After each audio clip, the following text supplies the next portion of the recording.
मैं हुसैन सुल्तान रणभूमि न्यूज़ में आपका स्वागत करता हूं। जैसे जैसे चुनाव करीब आ रहा है, एक दूसरे पे आरोप प्रत्यारोप का सिलसिला जारी है। आपको बता दें, आज 25 अक्टूबर को एनसीपी अजीत पवार पक्ष के कलवा मुमरा के उम्मीदवार नजीब मुल्ला ने एक पत्रकार परिषद का आयोजन किया। इस पत्रकार परिषद में उन्होंने अस्पताल के मुद्दे को लेकर का खुलासा किया है।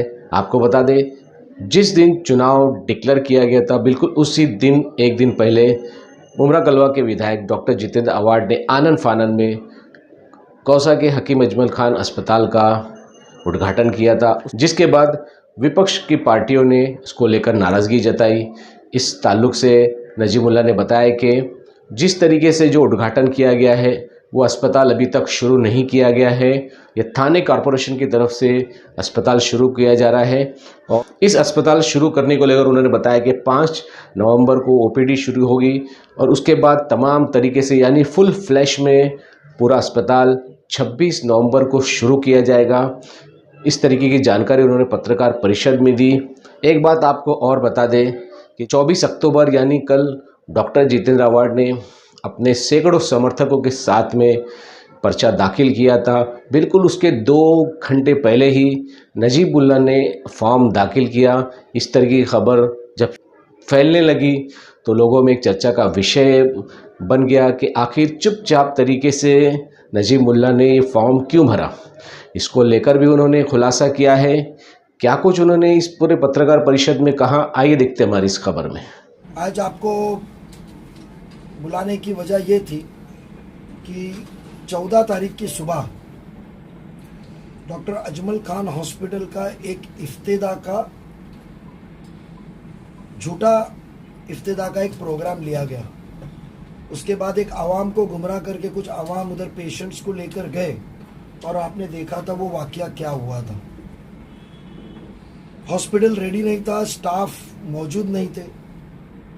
कल हमारी गुफ्तगू यहाँ के डॉक्टर्स के कुछ जिम्मेदारों के साथ 100-150 डॉक्टर्स के साथ मीटिंग हुई।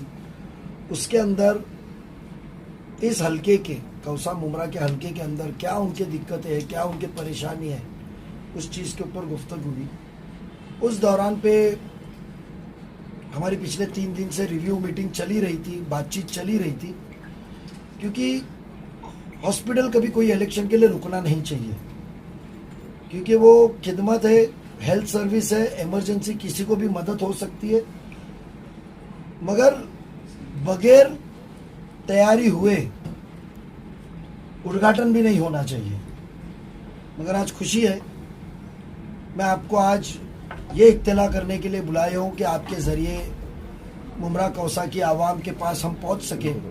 यह आपकी हमारी कोशिश है कि 5 नवंबर से मुमरा कौसा के आवाम के लिए, तकरीबन सभी के लिए, डॉक्टर अजमल खान हॉस्पिटल में ओपीडी की शुरुआत होगी। आज वहाँ से 5 तारीख के बाद वहाँ ओपीडी डॉक्टर्स जो ओपीडी के हैं वो वहाँ मुफ्त में आवाम के लिए मुहैया कराए जाएंगे और उसकी तैयारी मुकम्मल हो चुकी है। जब हमने पूरी कल तहकीकात की तो मुझे लगा कि आचार संहिता है, ऑफिशियली कुछ डिक्लेरेशन नहीं होगा तो आपको हम ये बता देवे। दूसरा, इंशाल्लाह कोशिश है कि 10 तारीख तक उधर सहूलत, हम आपको सिर्फ एक इत्तला कर रहे हैं कि आपके ज़रिए जो हमको इत्तला मिली है और जो फ़ोन पे कोशिशें चल रही थी कि भाई आप आचार संहिता का इंतज़ार ना कीजिए, हमको इफ्तिदा में कोई दिलचस्पी नहीं है, हमको सहूलत देने में दिलचस्पी है। और उस बात की ताहीद हमारे सांसद श्रीकांत जी शिंदे साहब की भी वही सोच थी, मुख्यमंत्री साहब की भी वही सोच थी कि भले वो चीज़ मुमरा कौसा के लिए थाने महानगर पालिका से दी गई भी है, कोई शासन निधि से नहीं है, तो थाने महापालिका की हमेशा ये सोच थी कि वो चीज़ की इफ्तिदा हो या ना हो, सहूलत शुरू हो जानी चाहिए। और वो जो आदेश माननीय सांसद श्रीकांत जी शिंदे साहब का था, खासदार साहब का था, और हमें सबकी जो डिमांड थी वो डिमांड को मुकम्मल हो चुकी है। 5 तारीख को ओपीडी और इंशाल्लाह 10 तारीख से इनिशियल एडमिशन फॉर माइनर जो भी रहेगा वो शुरू किया जाएगा। और तकरीबन 20 के बाद 21 से 26 तक ये टारगेट दिया गया है कॉरपोरेशन ने हमको कि हम कोई भी हाल में 26 तारीख तक उसको मुकम्मल सहूलत के लिए मुमरा कौसार एतराफ़ के सभी आवामों के लिए मुहैया कराएंगे।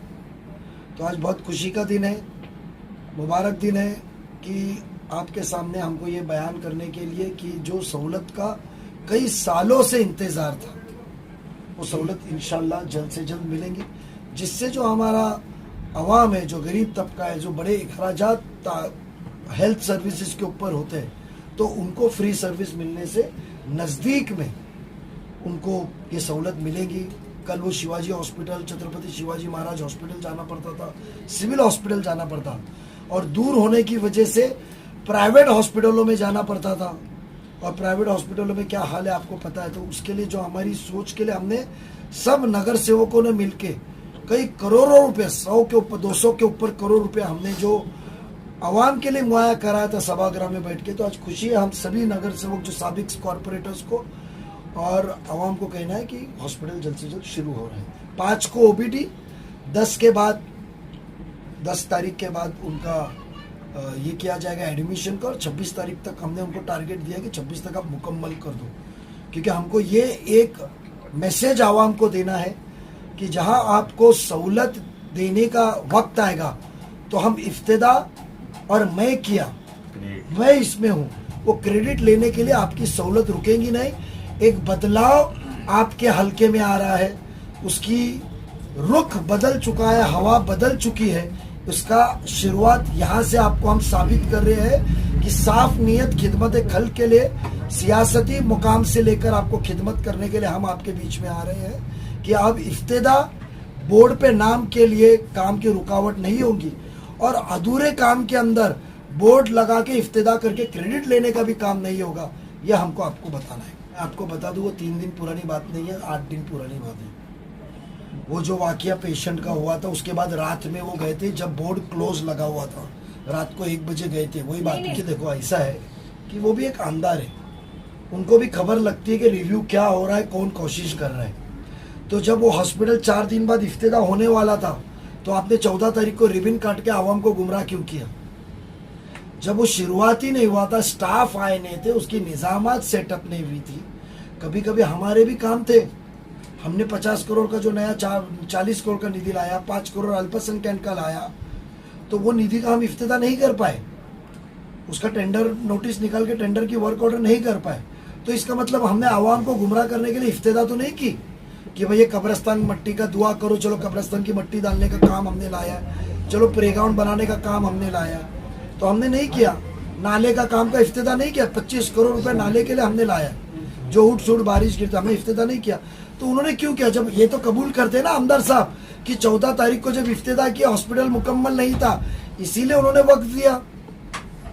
अवार्ड साहब ने वक्त, आमदार साहब ने वक्त कब दिया, 4 दिन का जब उन्होंने वक्त मुहैया कराया, ये तो साबित होता है कि 14 को रेडी नहीं था। तो मेरा सवाल उनसे कि इफ्तिदा क्यों किया, क्यों आपको क्रेडिट की घाई है, हमको तो काम की घाई है। बेशक वहां जो हर पैसा आया है उसकी प्रशासकीय एडमिनिस्ट्रेटिव और फाइनेंशियल अप्रूवल, जिसको कहा जाता है प्रशासकीय व वित्तीय मान्यता, ये तो सभागृह ने दी थी। तो सभागृह का हिस्सा वो यहाँ नहीं थे उस वक्त, तो वो क्रेडिट तो कॉरपोरेशन तय करने वाली थी कब इफ्तिदा होगी, क्या होगी, उसमें आमदार का रोल नहीं रहता है। सभागृह के मैनुअल के हिसाब से इफ्तिदा में वहाँ के स्थानिक आमदार, स्थानिक खासदार, जितने महापालिका के हद के अंदर लिमिट्स में जितने एमएलसीज है, MP member of parliament, Rajya Sabha है, उनका नाम लिखा जाता है। बट उसको कौन करेगा, वो प्रशासकीय बात के अंदर जब रहा तो वो आयुक्त तय करता है इसकी इफ्तिदा कब होगी। आयुक्त साहब को पता था कि भाई यह काम मुकम्मल नहीं हुआ है, कुछ दिन मुझे लगने वाले काम डिले हो गया है, रिक्रूटमेंट और बाकी के कुछ मशीनरीज और परमिशंस के लिए, तो उन्होंने इफ्तिदा नहीं की। तो इनका श्रेय लेने की चीज है। और जितने लोग वहां थे, ना वो वहां के हल्के के कॉरपोरेटर थे, ना कभी वो हॉस्पिटल में आए, उनको आज सवाल करे कि भाई ये क्या सिस्टम में दिया गया है, आप बताइए, चलते चलते सवाल करे, ये वीडियो वायरल होने के पहले, तो वो जवाब दे पाएंगे कि पूछ लो आप। मैंने फॉर्म नहीं भरा, मैं फॉर्म 28 तारीख को भरूंगा। इतना याद रखिए, हर उम्मीदवार 4 से 6 फॉर्म भरता है। कल मेरा ड्राफ्ट फॉर्म था, क्योंकि ये टाइम पे फॉर्म नया आया है, इसके अंदर रूल्स और स्पेसिफिकेशन बहुत है। हम कारोबारी लोग हैं, टक्के वाले लोग नहीं हैं। तो कारोबारी लोगों के बिजनेसेस बहुत होते हैं, और मैं कॉलेज टाइम से बिजनेसमैन हूँ। मेरा पैन कार्ड 95 का है। तो बिजनेसमैन होते हैं, कारोबारी लोग होते हैं, तो पता चल जाता है, क्योंकि जिसको शिकस्त की नहीं जाती वो गलत काम में। आपने क्रिकेट खेलते वक्त देते होंगे ना, बॉलर बॉल डालने की स्टाइल करता है, पीछे से विकेट निकालता है, उसको भी आउट कहा जाता है। तो खबरदारी के लिए हमने कल फॉर्म भरा है। जो अवार्ड साहब गुमराह कर रहे हैं, मुझे बताइए, एक रात पहले तो मेरा उनका सवाल है कि आपने कहा था कि इलेक्शन तो छोड़, रिजल्ट के बाद में भी मैं वो शख्स का नाम नहीं लूंगा। बेगल से कभी भी कहा जाता है, उनका रात का जुमला और सुबह के जुमले में बहुत फर्क होता है। रात में उन्होंने बयान किया कि मैं उनका नाम नहीं लूंगा, तो दूसरे दिन सुबह उन्होंने क्यों चिल्ला चिल्ला के सबको कहा कि नजीब ने फॉर्म भरा? उसकी वजह यह है कि वो आवाम को गुमराह करना चाहते थे। उनके फॉर्म भरने के लिए जो भिवंडी थाना से जो बसेस भर के आई थी, उनको डर था कि मैं गुम नासिक, हाँ, तो उनको पता चलेगा, दुबई से भी आई थी, उनको पता चलेगा, उनको गुमराह करना था, क्योंकि उनको डर है, उनको डर है कि मेरे से ज्यादा तादाद अवाम नजीब की मोहब्बत में, बदलाव की मोहब्बत में ताकत देने के लिए, और जो काम नहीं किए झूठ के खिलाफ सच का लिए अवाम मेरे से ज्यादा तादाद में उतरी, इसके लिए गुमराह करने का स्टाइल है। आपने तो 4 बार कहा है ना मैं नजीब का नाम नहीं लूंगा, तो क्यों कहा ना? किसी ने पूछा नहीं था? नजीब ने फॉर्म भरा, नजीब ने फॉर्म भरा, तो मैंने डमी फॉर्म भरा। उसके ऊपर मेरे को करेक्शंस का लेटर भी निकला, मेरे को करेक्शंस का लेटर भी उन्होंने दिया कि ये खामी है, ये खामी है, क्योंकि नए रूल के हिसाब से मुझे वो ट्रायल लेना था कि भाई क्या सिस्टम है। तो मेरे पास में 4 दिन रहते करेक्शन करने के लिए। आपके पास फॉर्म स्कैन हुए लाए जूना, इतना जाड़ा है, आपको हर प्रॉपर्टीज, घर, बिजनेस अकाउंट्स सब आपको मिलेगा। तो हर चीज उसके अंदर डालने के लिए आगे पीछे होता है। करेक्शंस का लेटर भी निकला, तो इसके लिए मैंने फॉर्म डाला था कि भाई मैं एक बार फॉर्म सबमिट करूं, और सबमिट करके मुझे पता चले। तो जो मेरा मेन फॉर्म है वो मैं 28 तारीख को भरूंगा। 28 तारीख को हमारी कोशिश थी कि माननीय नेता हमारे अजीत दादा पवार साहब आए, बट उन्होंने मुझे कहा था कि 29 तारीख को कर, और 29 आखिरी दिन हो जाता है, और हो सकता है कुछ भी हादसा करते हुए ये फॉर्म न जाए, तो उसके लिए हमने रिस्क न लेते हुए 28 तारीख रखी थी। तो सुनील जी तटकरे साहब आएंगे, कुछ विधायकों ने कहा है कि हम आते हैं, और खासदार यहाँ के जो सांसद है हमारे खासदार साहब है श्रीकांत जी शिंदे साहब आएंगे, और दीगर सब पार्टी के लोग इधर आएंगे।